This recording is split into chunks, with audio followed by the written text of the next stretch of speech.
Praise the lord. యేసునామమే జయము. మన రక్షకుడు మన విమోచకుడైన యేసుక్రీస్తు అతి పరిశుద్ధమైన నామంలో అందరికీ వందనాలు. చిన్న ప్రార్థన ద్వారా రాత్రికాల వాక్య భాగం ధ్యానించుకుందాము.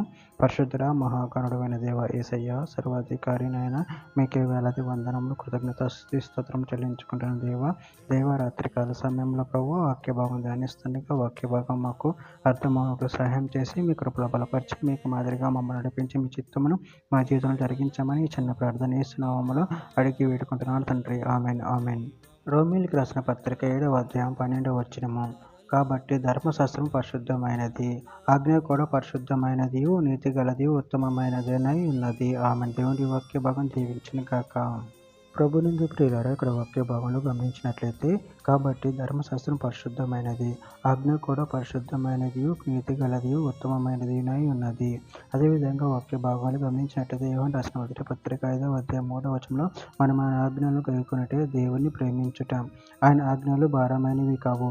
పేతురు రాసిన 2వ పత్రిక 2వ అధ్యాయం 21వ వచనంలో, వారి నీతి మార్గమును అనుభవపూర్వకంగా తెలుసుకొని తమకు అప్పగింపబడిన పరిశుద్ధమైన ఆజ్ఞ నుండి తొలగిపోవట కంటే ఆ మార్గము అనుభవపూర్వకముగా తెలియక ఉండిటే వారికి మేలు.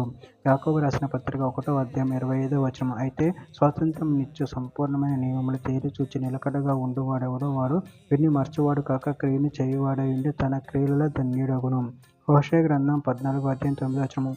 జ్ఞానులు సంగతులు వివేచింతురు, బుద్ధిమంతులు వాటిని గ్రహింతురు. ఏలయనగా యెహోవా మార్గములు చక్కనివి, నీతిమంతులు దాన్ని అనుసరించి నడుచుకొందురు గాని తిరుగుబాటు చేయువారు దారికి అది అడ్డము గనుక వారు త్రొట్టిల్లుదురు. సామెతల గ్రంథం 30వ అధ్యాయం 5వ వచనం. దేవుని మాటలన్నీ పుటం వేయబడినవే, ఆయనను ఆశ్రయించు వారికి ఆయన కేడము.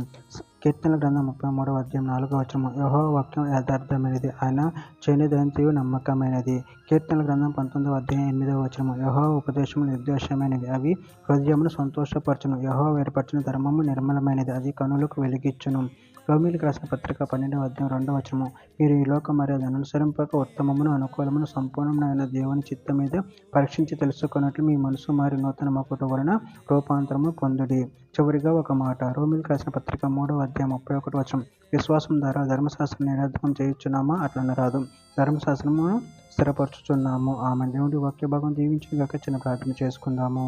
పరిశుద్ధుడా, ప్రేమగల దేవేశాయని మీరు ఇచ్చిన వాక్యదానాన్ని బట్టి కృతజ్ఞతలు చెల్లించుకుంటున్నాను తండ్రి. నాయన మీ ధర్మశాస్త్రముని ఆజ్ఞలు కైకొని మీ చిత్తముని నెరవేర్చే వరంగా మీ విశ్వాసంలో బలపడే వరంగా శక్తిని అనుగ్రహించి మీ కృపలో బలపరచమని చిన్న ప్రార్థన చేస్తున్నాము. అడిగి వేడుకుంటున్నాను తండ్రి. Amen amen.